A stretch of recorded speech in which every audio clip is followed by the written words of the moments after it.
Hello, my friends, and welcome back. Thank you very much for being with me again today. I do not know if you followed this piece of news, but we have a representative from New York, a Democrat. His name is Jamal Bowman. And I don't know if you're familiar with what he did. He supposedly, instead of voting for something, he went and he pulled an alarm, and the alarm started sounding in the house and everybody was evacuated, so he delayed the house vote. So he pulled the alarm, whatever that was.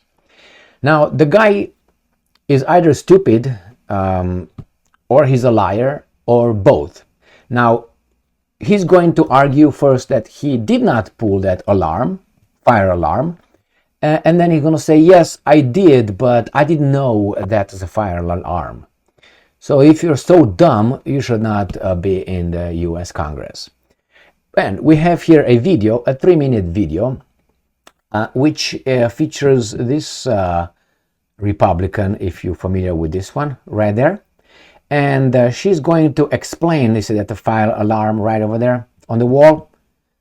She's going to explain how this guy being this guy right here, couldn't possibly mistaken the alarm, the fire alarm, for opening a door. He was a former principal, so he was in charge of some people's children as well, a lot of them. And he does not know, he tells us, that fire alarm that he pulled was not to start the alarm in case of fire, but to open a door. So whenever you see a fire alarm box over there, how you want to call it, on the wall, like the red one over there, okay, think that opens a door. I think a toddler knows, or the first year of school, you know that that's a fire alarm. You don't touch that unless it's a fire. That would not open that door without hearing the alarm.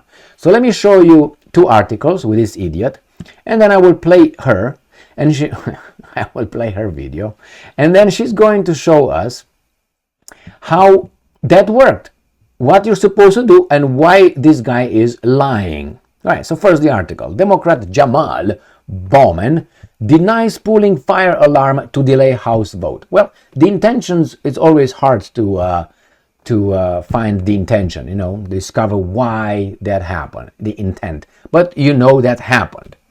That's a felony. When you do that, you get arrested and you get jail time. Okay? So I think that's exactly what he would take. Why? Or he would get. Why? Because if you commit murder by negligence, you still are convicted for murder. Again, if you drive above the speed limit, you're going to get a ticket. It depends on by law, you should receive a ticket because you broke the traffic laws. So in this case, this guy, he can't play ignorance. Oh, I thought it was something else. Well, I thought it was not. It was a water gun. You can't say that. I mean, you can, but all right. So here we have him. Congressman says that he mistakenly thought alarm, which prompted Capitol office building to be evacuated, would open a door. Now, remember, this guy, he was a school principal. Do you think they have to do safety and so on, and they have to teach teachers and students, in case of a tornado, this tornado shelter areas over there, they all run over there, they run the alarm, they show what is this, in case of this you push that button. They are trained. He knew, but he says that it was just open the door. Now the second one comes from CNN, the same. New York Representative Jamal Bowman pulls fire alarm in House office building, but says it was an accident. He thought that would open the door. Here he is. Right there. The guy. See the doors? So he's right there. There's no doubt that he pulled it. Now I'm going to allow Marjorie Taylor Greene to show us how possibly that can open the door and why he's lying. Well, it's about 3 minutes. Just a second. Let's start with this. Let's see if it works. Hi everyone, we're at the infamous door where Jamal Bowman claims he had to pull a fire alarm to get out. Now, these doors are open on weekdays. Every member of Congress knows that. Everybody that works here knows that. But on Saturdays and Sundays, they are locked, and only certain doors are open on Saturdays and Sundays. Now, come on over here. This right here is a fire alarm. Nowhere does it say, pull the fire alarm to open the exit door. Doesn't say that, and I think ex-middle school principals know better. Let me show you how we go when we need to go vote. I know this because my office is in here in Keenan Building. So she's going to walk a little bit. Gonna go here.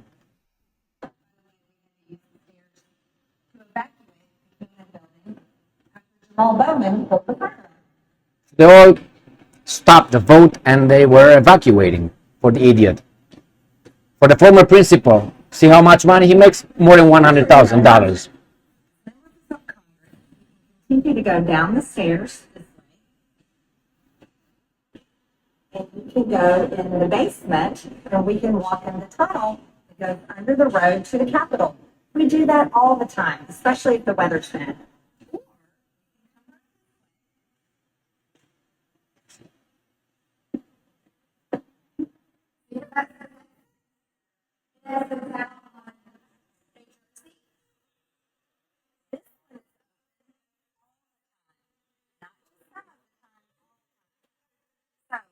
Explain very clearly again. Jamal Bowman didn't pull the fire alarm to try to get out of the building because he had to rush to go vote. I know that for a fact because I also work in the Cannon office building, and I watched Catherine Clark, the Democrat whip, make a motion to adjourn, and then within minutes, Jamal Bowman pulled a fire alarm, and he knew he was pulling a fire alarm because he's a former middle school principal. And then he ran out of the building and didn't tell anybody he did that. And this building was evacuated for over an hour, and Congress had to hold the vote open. That's usually only 15 minutes on the first vote. They held it open for over an hour as well.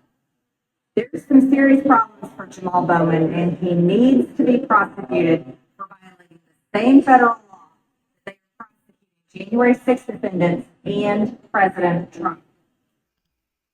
Well, however you want to take it, if I do that, wherever I do it, I get arrested, I get indicted, charged, indicted, and whatever, indicted, charged, and then convicted of a felony.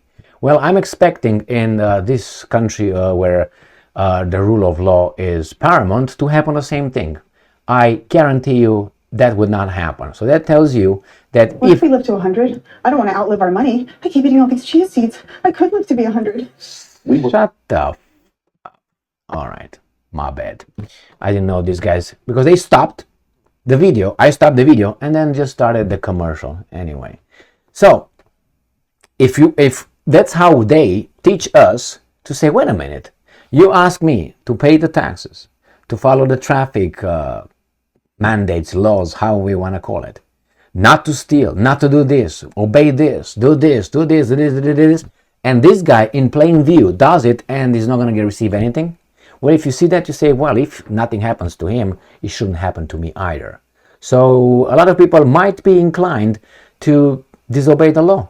Then you're going to have a lawless society because those guys in charge, they give an example. Like the priest.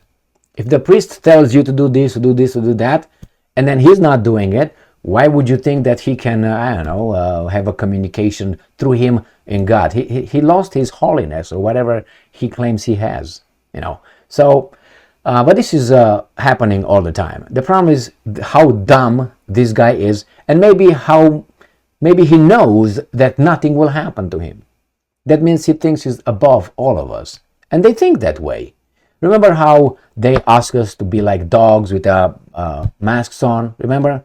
And when it was that Super Bowl, and you look at the VIP section, there were all those brainless basketball players and others, some of them, and other VIPs and other celebrities with no masks, no distancing, and everybody else in the stadium, in the stands, was required to have the mask. Now, what does that mean? That means that some have different kind of set of laws. I lived through this in the communist Romania, when there were some people in the country that they could just do whatever they wanted. And the rest of us had to follow everything they told us to do. And they were moralizing us, and they were putting in jail if you didn't do it, and there were penalties. So then you see this, and that's not all right. Why? Because we're human. But I think this guy knew better, but he knows nothing will happen with him. I guarantee you nothing will happen to this guy. Nothing. If it's going to happen something, maybe it's going to be some misdemeanor with, how should I put it, maybe you're going to be charged maybe with some community service, but I don't think you get that. Something like this, community service, which is going to be 3 hours, lecturing others how smart he is and how hurt he is and what a victim he is, or something like that. Well, anyway, just to see. Thank you very much for being with me again today. Stay strong, stay smart, look for the truth, and be just.